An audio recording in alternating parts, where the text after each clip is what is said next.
KG স্টাডির শিক্ষার্থীরা, আজকে তোমাদের অষ্টম শ্রেণীর যে বিজ্ঞানের পরীক্ষার জন্য যে কিছু প্রশ্ন দেওয়া হয়েছে সেটি আমরা জানব। তো প্রথম প্রশ্নে বলা হয়েছিল প্রতীক কাকে বলে। আমি এখানে লিখেছি প্রতীক কোনো ধরনের ধারণা, প্রক্রিয়া বা গুণাবলীর প্রতিনিধিত্বকারী চিহ্ন বা চিত্রকে প্রতীক বলে। উদাহরণস্বরূপ এটা আমি দিয়েছি, এটা চাইলে লিখতে পারো। তারপরে আমাদের আছে এখানে সংকেত। সংকেতে কি?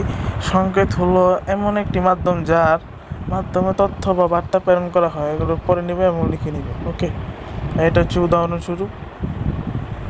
ওটা হচ্ছে যোজনী। যোজনী কাকে বলে? যোজনী সংজ্ঞা দাও যদি বলে, তাহলে যেটা যোজনী দুই বা ততোধিক পথ, প্রক্রিয়া বা বস্তু যেখানে মিলিত হয় সেই সংযোগস্থলকেই যোজনী বলা হয়। উদাহরণস্বরূপ রাস্তার যোজনীটার উদাহরণ লিখতে পারো। তৃতীয় প্রশ্নটি হলো যৌগমূলকের সংজ্ঞা সংকেত লিখো। তো আমি এখানে সংক্ষেপে যৌগমূলকের সংখ্যা দিয়েছি। তোমরা যদি লক্ষ্য করো, এই যে এখানে দেখো, একাধিক পরমাণু সমন্বয়ে গঠিত একটি রাসায়নিক একসাথে থেকে অংশগ্রহণ করে তাকেই যৌগমূলক বলে। যৌগমূলক সংকেতের নাম ঠিক করে দিচ্ছি। এই যে দেখো, এখান থেকে তোমরা 5টি দিবে। ওকে, তো এখানে যে আমি তোমাদের একটা বলি, এই যে এখানে এইটা দেখতে পাচ্ছ, এই যে তীর চিহ্ন উপরে যে উঠে রয়েছে, এই যে তীর চিহ্ন, এই আমি দেখাই তোমাদের, ও আর এইচ। ও এইচের উপরে এভাবে যেটা চিহ্ন আছে, এটা লেখার কোনো প্রয়োজন নাই। শুধু ও এইচ মাইনাস লিখলে হবে, মাইনাস না লিখলে হবে, মাইনাস লিখলে ভালো। আর এরকম যে চিহ্নটা আছে, এই যে এরকম যেটা চিহ্ন আছে, ওটা লেখার কোনো প্রয়োজন নাই। বাকি তোমরা সব লিখবে। এমনই আমার ইংরেজি লেখার দরকার নেই, বাংলা লেখলেই চলবে। এখান থেকে যা যত ইচ্ছা আমি সাজেস্ট করব প্রথম 5টাকে দেওয়ার। তোমাদের তৃতীয় প্রশ্নটি হলো রাসায়নিক সমীকরণ কাকে বলে। তো তৃতীয় প্রশ্নটির সহজভাবে যদি উত্তর বলতে চাই, একাধিক মৌল বা যৌগের মধ্যে পারস্পরিক রাসায়নিক পরিবর্তনকে যে সকল চিহ্ন, প্রতীক এবং সংকেতের মাধ্যমে সংক্ষিপ্ত আকারে প্রকাশ করা হয় তাকে রাসায়নিক সমীকরণ বলে। তোমরা এই যে এ পর্যন্ত লিখবা। ওকে, এই যে CO+O CaO মানে ক্যালসিয়াম আর অক্সিজেন। ওকে, তো উদাহরণ আমি এখানে দিয়েছি, কার্বনেট বাতাসে দহন করলে কার্বন ডাইঅক্সাইড উৎপন্ন হয়। এই বিক্রিয়াটিকে নির্ভুলভাবে প্রকাশ করা যায় CO, কার্বন আর অক্সিজেন 2। তো কি হলো? আবার ক্যালসিয়াম হবে। আবার ক্যালসিয়াম ও অক্সিজেন বিক্রিয়া করে ক্যালসিয়াম অক্সাইড উৎপন্ন করে। এই যে ক্যালসিয়াম অক্সাইড কিন্তু উৎপন্ন হয়েছে। এটাই 3 নম্বর উত্তর। তোমাদের বইয়ের যে 5 নম্বর রাসায়নিক সমীকরণ লেখার নিয়ম যে প্রশ্নটি রয়েছে, সেটির উত্তর হলো এটি। রাসায়নিক সমীকরণে বিক্রিয়াগুলোকে বাম দিকে, পণ্যগুলিকে ডান দিকে লেখা হয়।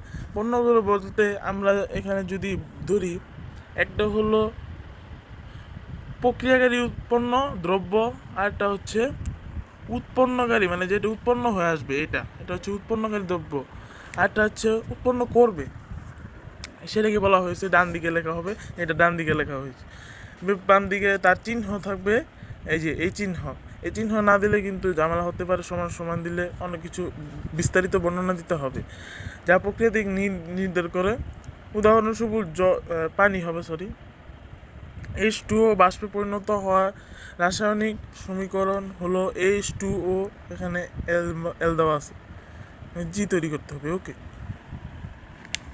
H2OL। এখানে এল হয়েছে কেন? এটা তরল জলীয় পদার্থ।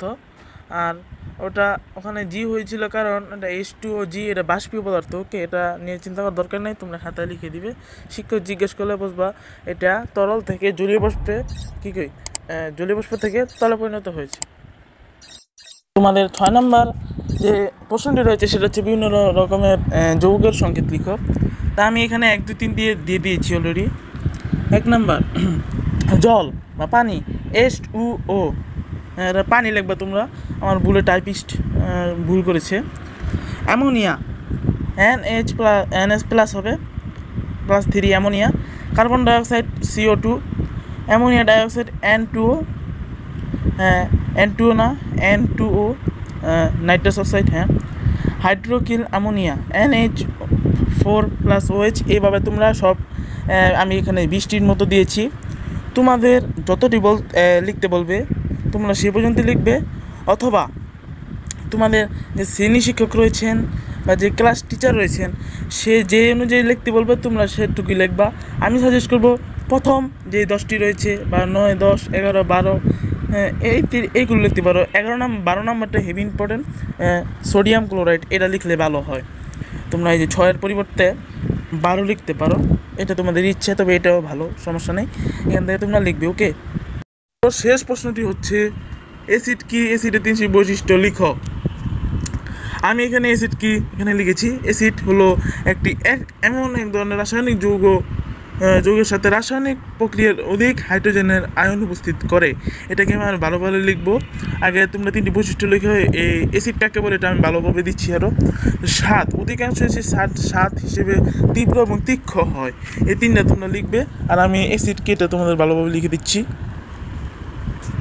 অম্ল হচ্ছে এমন একটি রাসায়নিক পদার্থ, আমি তোমাকে বলি পর্যন্ত লিখবি। শিক্ষার্থীরা যেগুলো অপ্রয়োজনীয় অংশ আমি সেগুলো কেটে দিয়েছি। আর এখানে অম্ল বা অ্যাসিড হচ্ছে এমন একটি রাসায়নিক পদার্থ যৌগের অণুতে একাধিকভাবে পরমাণু থাকে, এবং এই যে দেখাই, এবং এরপরে ধাতুতে চলে আসবে। ধাতু বা যৌগমূলক দ্বারা আংশিক ক্ষারকের সাথে মৌসুম বিক্রিয়া করে ও লবণ উৎপন্ন করে তাকে অম্ল লিখতে পারো, না লিখতে পারো অ্যাসিড লিখবো। ওকে, অ্যাসিড বলে। তো আজকে এই পর্যন্তই। তোমাদের জন্য আমি কত কাজ করি, বা এই জন্য আমাকে লাইক করবেন, কমেন্ট করবেন, শেয়ার করবেন, চ্যানেলটিকে অবশ্যই সাবস্ক্রাইব করবেন। হ্যাঁ, আজকের মতো এই পর্যন্তই। আসসালামু আলাইকুম।